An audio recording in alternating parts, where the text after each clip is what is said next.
Meditația surâsul interior. Surâsul interior este o meditație puternică de vindecare și de relaxare.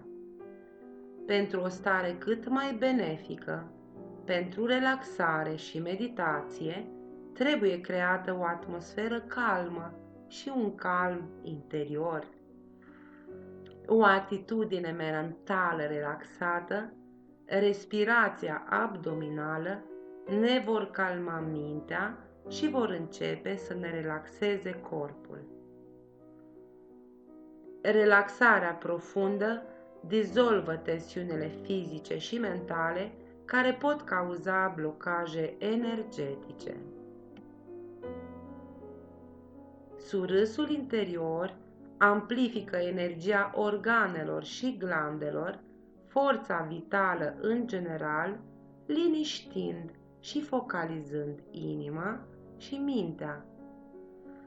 Ne face să devenim mai conștienți de corpul și de ființa noastră interioară, întrucât învățăm să comunicăm cu organele, glandele, coloana vertebrală și cu alte zone specifice ale corpului, precum și cu sufletul.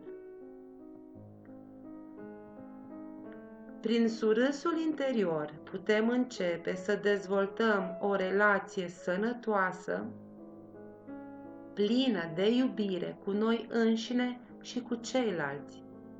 Începem să ne recunoaștem calitățile. Surâsul interior cultivă capacitatea de a iubi și de a relaxa propriul corp și suflet. Dacă învățăm să iubim și să ne acceptăm așa cum suntem, devine mai ușor și mai natural să extindem această iubire în exterior și, de asemenea, să iubim și să acceptăm toți oamenii la fel ca pe noi înșine. Cel care surâde își dezvoltă capacitatea de a da și de a primi iubire. La finalul practicii vom stoca energia în ombilic prin spiralarea ei mentală, acoperind ombilicul cu ambele palme. Bărbații acoperă palma dreaptă cu palma stângă și spiralează energia în sens orar, iar femeile acoperă palma stângă cu palma dreaptă și spiralează energia în sens antiorar de 36 de ori, după care se inversează sensul de spiralare și la bărbați și la femei și spiralarea energiei se face doar de 24 de ori.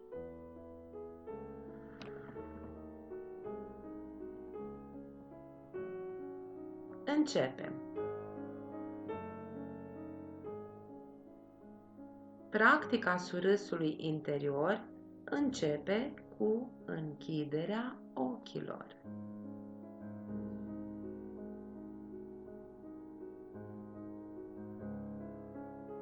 Relaxăm fruntea și conștientizăm energia surâsului adunându-se în fața ochilor.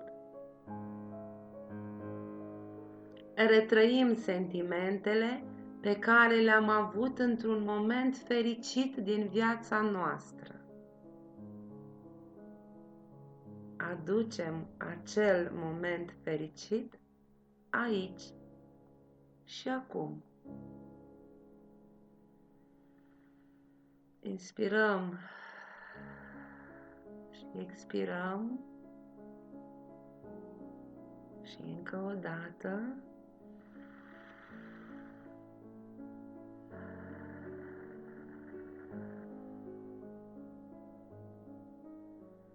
Iar în timp ce menținem acest sentiment, proiectăm în fața noastră ca într-o oglindă o imagine a propriului chip surzând.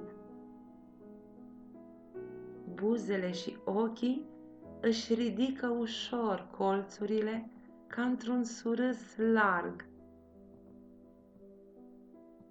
Surâdem sincer în interiorul nostru, relaxându-ne și simțindu-ne ochii plini de zâmbet. Simțim acea energie a surâsului strălucind asemenea soarelui. Dacă vom zâmbi relaxați și fericiți, organele vor genera ca răspuns o secreție asemănătoare cu mierea.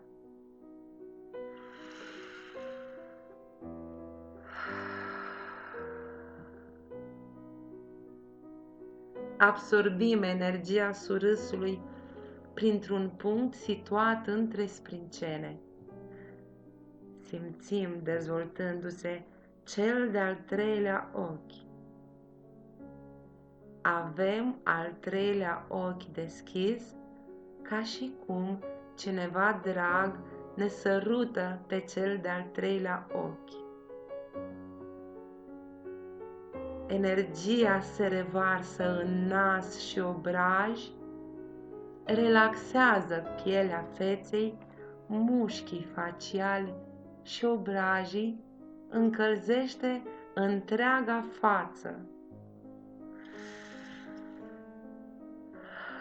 Lăsăm surâsul să se reverse în gură, pătrunde acum în maxilare, le relaxează.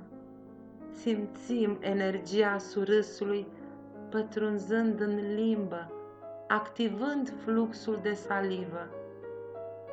Atingem cu limba cerul gurii și o menținem acolo pe tot timpul practicii. Înghițim saliva și lăsăm energia surâsului să pătrundă la nivelul gâtului, simțind cum gâtul se deschide ca o floare ce înflorește în timp ce energia îndepărtează orice tensiune.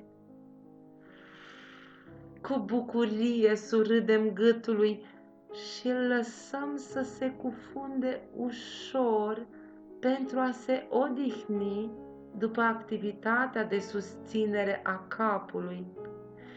Mulțumim și mușchilor gâtului pentru că ne ajută să rotim capul sau să-l înclinăm în semn de respect. Ba chiar ne ajută și în respirație, în mimică, în masticație și în deglutiție. Sunt extraordinari.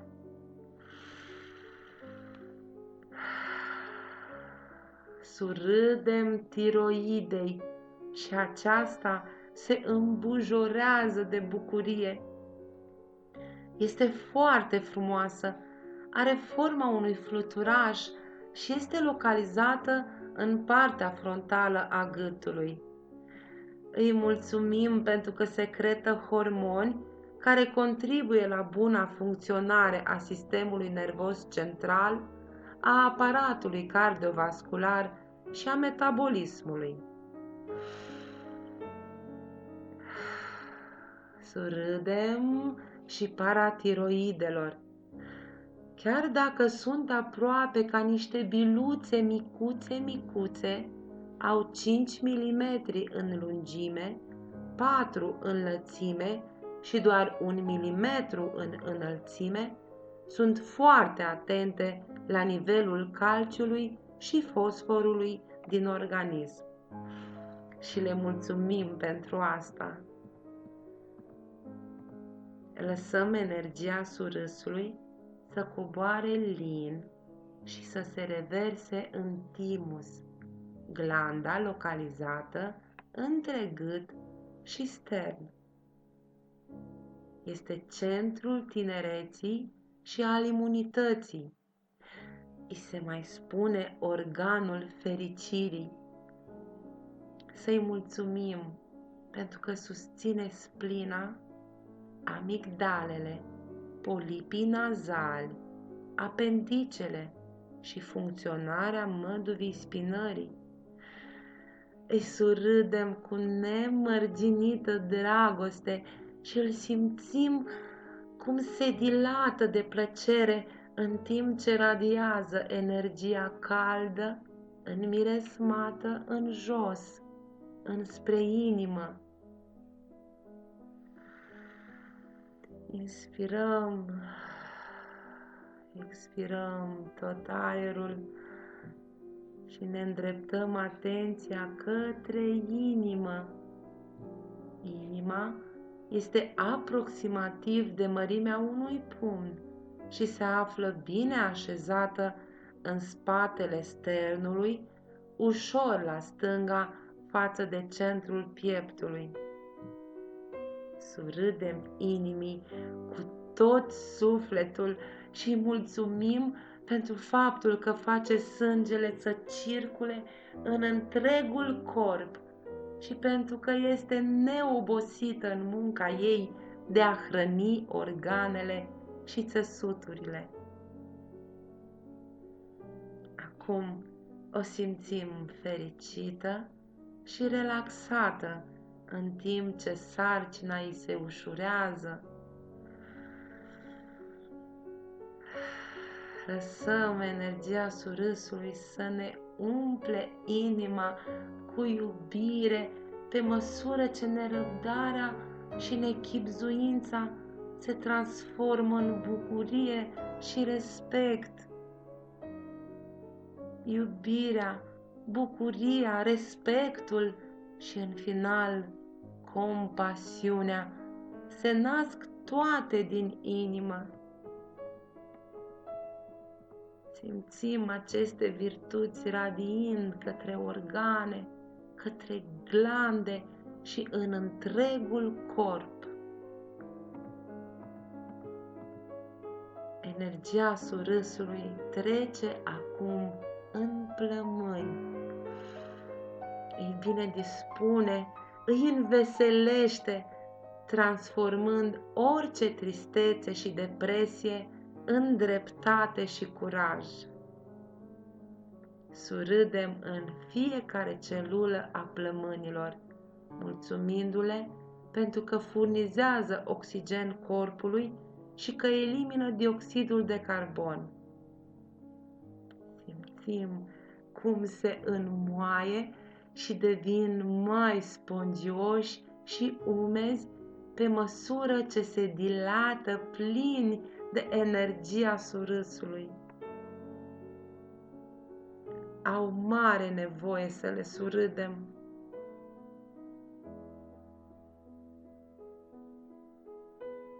Lăsăm energia surzătoare a bucuriei, a iubirii și dreptății să treacă acum în ficat, localizat în partea dreaptă inferioară a cutiei toracice. Avem atâtea motive să mulțumim ficatului. El este generalul strateg din minunatul nostru corp. Priceperea lui este de necontestat. Îi mulțumim pentru că împreună cu fierea oferă energie și lubrifiere mușchilor, articulațiilor, tendoanelor și ligamentelor pentru realizarea acțiunilor lor. Îi mulțumim pentru că asigură transmiterea eficientă și neîntreruptă a mesagerilor chimici între neuroni, celulele sistemului nervos. Mulțumim ficatului pentru rolul său în digestie, prelucrare, stocare și eliminarea elementelor nutritive și în îndepărtarea oricărei substanțe toxice. Îl simțim înmuindu-se și devenind mai umed. Îi mulțumim pentru că ne hrănește ochii care ne ghidează prin viață, pentru că se îngrijește inclusiv de unghiile și părul nostru, astfel încât acestea să fie mereu lucioase și frumoase. Îi mulțumim pentru că eliberează sângele și îl direcționează către organele genitale, furnizând putere pentru erecție și deschidere spre sexualitate. Mulțumim ficatului pentru că eliberează energie atunci când este necesar și o depozitează atunci când vine în exces, pentru că controlează calitatea sângelui și eliberarea acestuia în cantități adaptate nevoilor.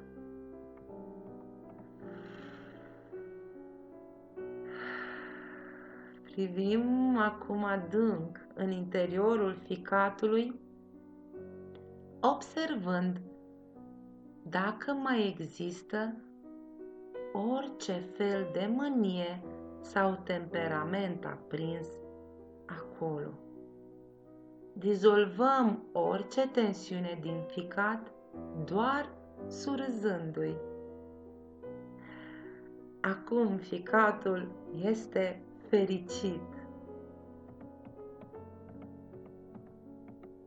Permitem energiei surâsului să trezească bucuria, bunătatea, compasiunea și generozitatea pentru a umple ficatul, revărsându-se apoi înspre splină și pancreas.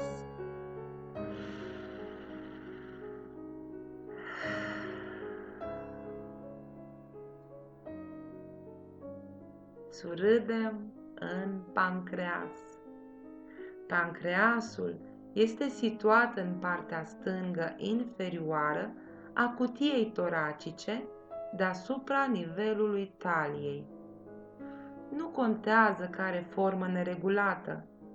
Îl admirăm în toată splendoarea lui, cap, corp și coadă, și îi mulțumim pentru faptul că produce insulina care reglează nivelul zahărului în sânge și enzimele necesare digestiei. Apoi surâdem splinei localizată în spatele pancreasului la același nivel, înspre partea stângă. Chiar dacă este protejată de grilajul costal, ne putem imagina că o mângâiem.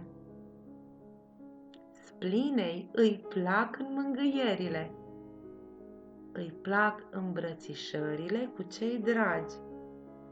Așa se echilibrează ea și poate produce apoi liniștită anticorpii care să lupte împotriva bolilor.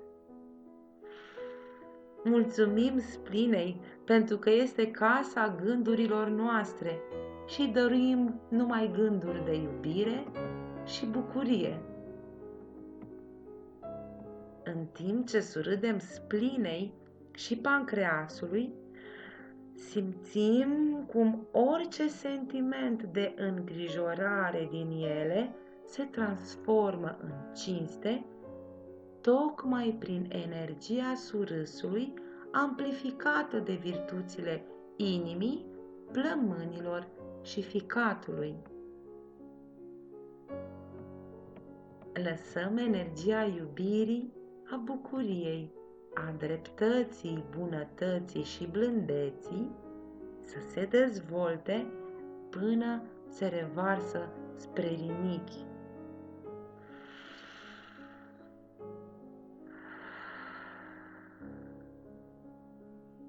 Aducem energia surâsului în rinichi.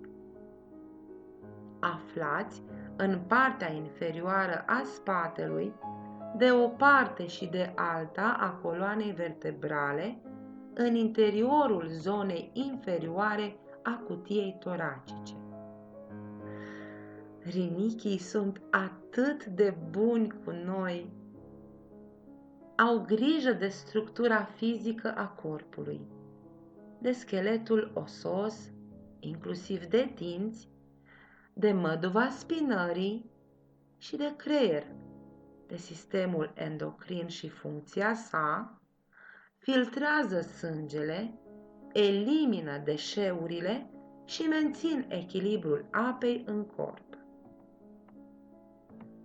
În plus, au o legătură specială cu partea inferioară a spatelui, cu zona lombară și cu zona pelvisului. Surâdem cu nemăsurată dragoste și acestor zone. Simțim rinichii cum se răcoresc, se împrospătează și se curăță. Surâdem apoi glandelor suprarenale de deasupra rinichilor și le mulțumim pentru că produc adrenalină și alți câțiva hormoni care au rol extrem de important în reglarea metabolismului și în reglarea activității inimii și a vaselor de sânge.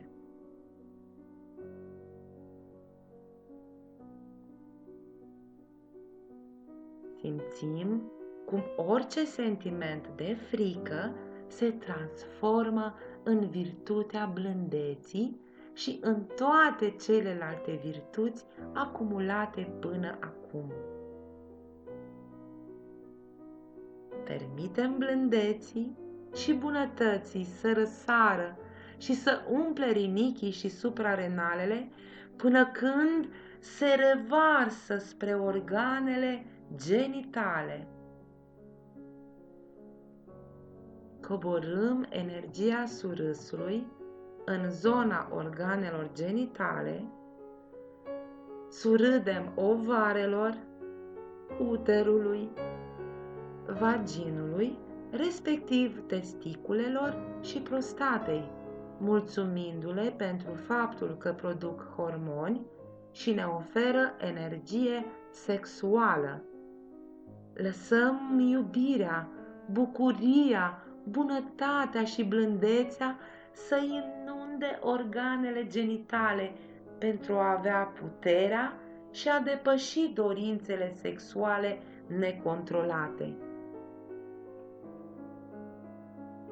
Surâdem acum rapid de-a lungul acestui traseu descris în toate organele, verificând pe fiecare în parte dacă mai există tensiuni.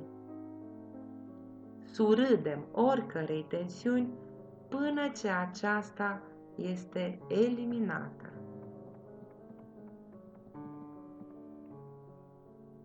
Foarte bine.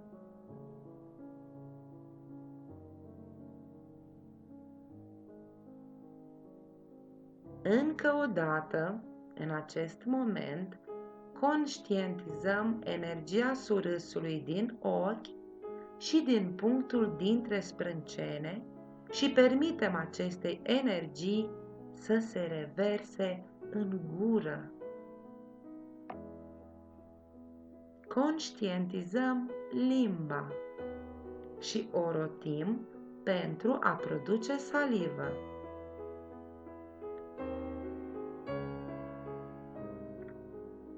Saliva este extraordinară. Ajută în procesul de masticație și la înghițirea alimentelor, la stimularea papilelor gustative, la digestie, neutralizează acizii din cavitatea bucală. În plus, saliva ne este de mare ajutor în vorbirea articulată. Mulțumim salivei pentru toate binefacerile aduse. Împingem acum limba în palatin, întindem mușchii cefei și înghițim saliva cu efort și rapid, scoțând un sunet de înghițire.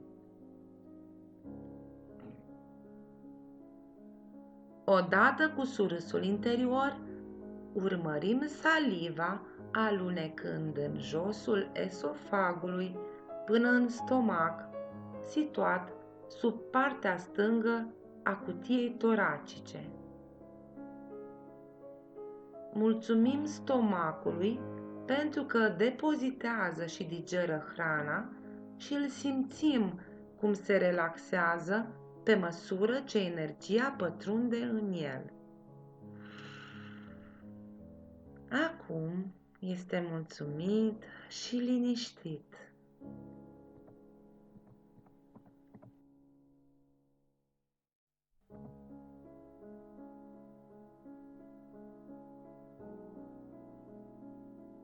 Surâdem intestinului subțire, situat în centrul abdomenului superior. Având o lungime de aproximativ 7 metri, acest minunat organ, denumit și creierul din abdomen, se îngrijește de digerarea hranei și a emoțiilor. Intestinul subțire, cu excepția creierului, conține cei mai mulți neuroni. Are la fel de mulți ca măduva spinării. Dragul de el, în fiecare moment, experimentează o gamă largă de trăiri emoționale, iar acumularea de toxine sau emoții puternice poate genera o presiune internă atât de mare că se răsfrânge asupra nervilor din zona lombară, sacrală și apoi în alte părți ale corpului. Intestinul subțire are mare nevoie de iubirea noastră. Să-i o dăruim. Surâdem apoi intestinului gros, care înconjoară intestinul subțire ca într-o îmbrățișare. Colonul ascendent, care începe în partea dreaptă a osului șoldului și urcă până sub lobul drept al ficatului. Colonului transvers, care traversează abdomenul din dreapta spre stânga. Colonului descendent, care coboară pe partea stângă. Colonului sigmoid, rectului și anusului. Mulțumim întregului intestin gros pentru că elimină deșeurile, pentru că ne face să ne simțim curați, proaspeți și deschiși. Surâdem cu recunoștință ureterelor, acele tuburi goale, subțirele, care pornesc de la fiecare rinichi și sunt conectate la vezica urinară. Ureterele au câte o supapă care permite curgerea urinii într-o singură direcție, de la rinichi către vezica urinară. Astfel, chiar dacă am sta în cap, urina nu se poate întoarce în rinichi. Le mulțumim pentru asta. Acum ne îndreptăm atenția către vezica urinară, situată în pelvis și care este ca un săculeț flexibil, capabil să se întindă până când suntem pregătiți să urinăm. Surâdem cu bucurie și mulțumim vezicii urinare pentru toată răbdarea ei. Privim apoi cu drag către uretră, un alt tub micuț cu o lungime de 16-20 de centimetri la bărbați și 3-5 centimetri la femei.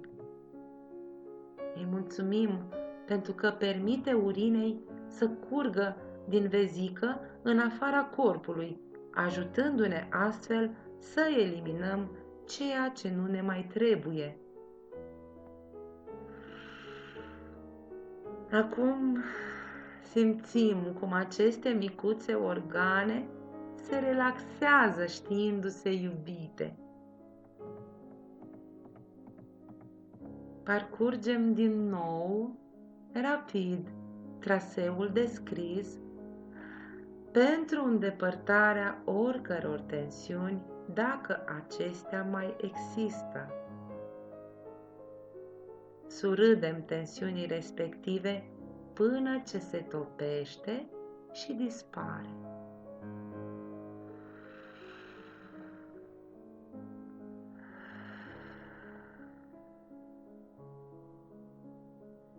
Ne orientăm din nou atenția în mijlocul frunții și absorbim cât mai multă energie în punctul dintre sprâncene. Surâdem glandei pituitare, situată la 7-10 cm în spatele punctului dintre sprâncene, în interiorul capului. O simțim cum înflorește. Surâdem glandei pineale din creștetul capului, simțind-o cum se dilată și crește. Surâdem talamusului, localizat chiar deasupra coloanei vertebrale. Apoi, surâsul scaldă emisferele cerebrale pentru a le echilibra și a le hrăni. Apoi, coboară prin coloana vertebrală, surâzând vertebră cu vertebră, 7 cervicale, 12 toracale, 5 lombare, până în sacru și coccis. Coloana vertebrală protejează o parte a sistemului nervos și este importantă în stimularea fluxului energetic. Simțim o stare de mare ușurare, încălzire și confort la nivelul fiecărei vertebre. Discurile dintre vertebre se înmoaie pe măsură ce coloana vertebrală se dilată și se lungește. Simțim spatele destins și confortabil. Durerea de spate va fi alinată atunci când surâdem coloanei vertebrale.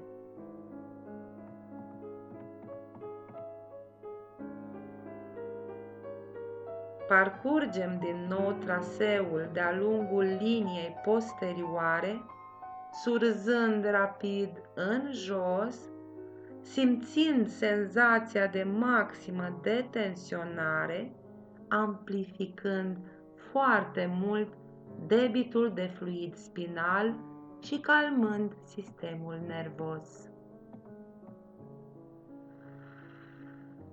Când nu mai există tensiuni, energia este liberă și circulă prin coloană ca o fântână arteziană.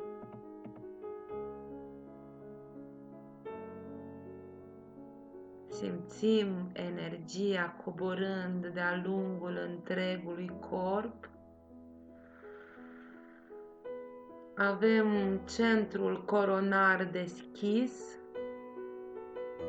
Avem al treilea ochi deschis. Avem inima deschisă. Și avem centrul sexual deschis. Lăsăm energia să curgă asemeni unei cascade de pace, lumină și iubire, pătrunzând în toate organele vitale. Simțim cum mușchii, pielea și oasele se relaxează în timp ce întregul corp se destinde.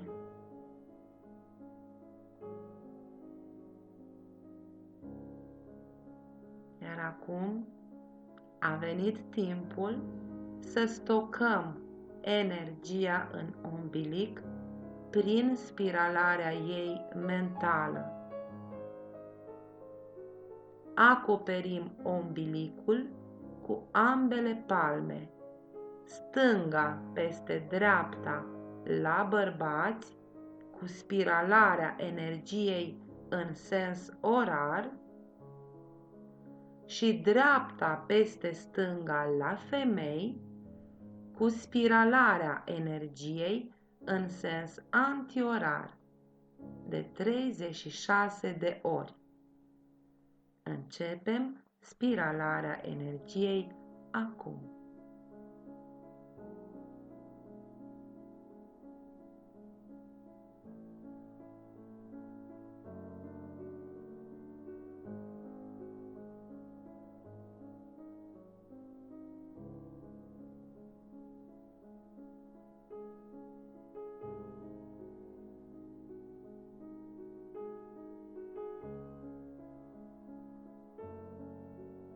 Foarte bine.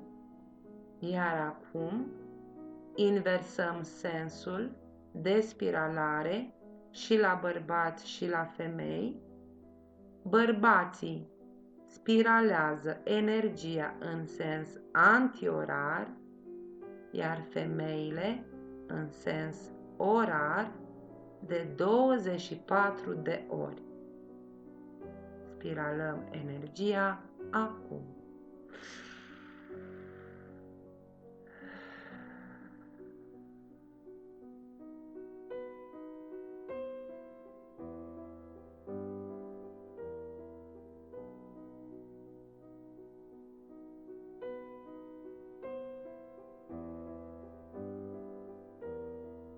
Foarte bine. Rămâneți așa, cu ambele palme pe umbilic și bucurați-vă. Reveniți în ritmul propriu.